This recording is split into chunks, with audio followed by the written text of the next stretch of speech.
My opinion is as follows. During the time, hundreds of years ago, there was a great king by the name of Mansa Musa, who was very wealthy and rich. He traveled to do his holy pilgrimage in Mecca, returning back with scientists and people of the world because he was extremely wealthy.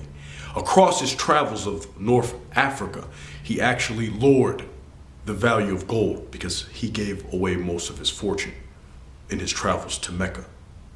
Currently, when he returned back to Timbuktu, the scientists brought back knowledge that was then converted into important manuscripts that have influenced all of Africa and the world. These manuscripts are essential and have really acted as a beacon of honor and glory for all of Africa. How can you consider yourself a person who fights for Allah's sake, a jihadist, when you bring a multi-ethnic group into Africa where you decide at that moment arbitrarily that yes, what you're going to do is destroy the manuscripts? Perhaps you didn't want the West to get their hands on it. Or perhaps you wanted to strip that history from the African people.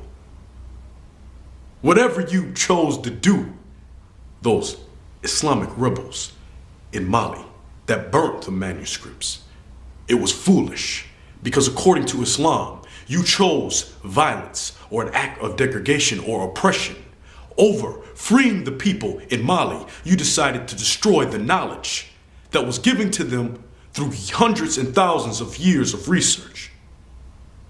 Now, was that a wise move? No, it was not a good move. Destroying the knowledge shows that you are not on the right guidance. Destroying the knowledge shows that you chose ignorance over liberation and freedom. Those documents cannot be replaced. And now you and your troops flee Timbuktu, where you're being pursued by who you feel is an enemy.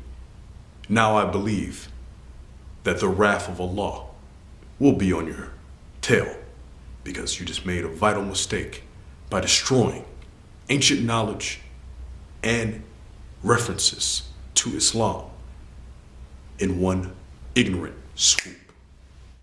So this is the status of the Ummah, where we're picking ignorant nafs and desires over knowledge. And the problem with that is that we will be misled, probably for more and more generations.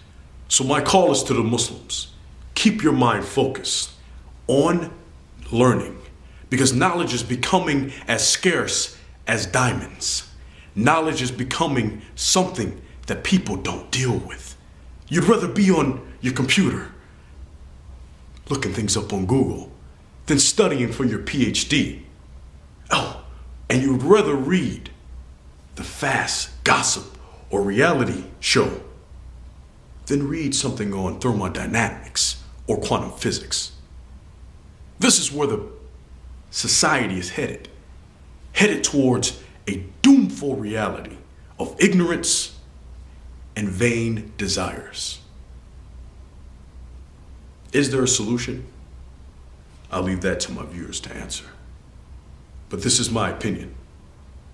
Forgive me if I've said anything to offend you.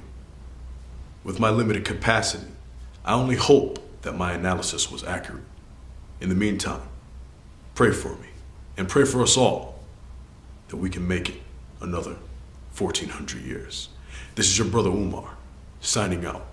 Assalamu alaikum wa rahmatullahi wa barakatuh.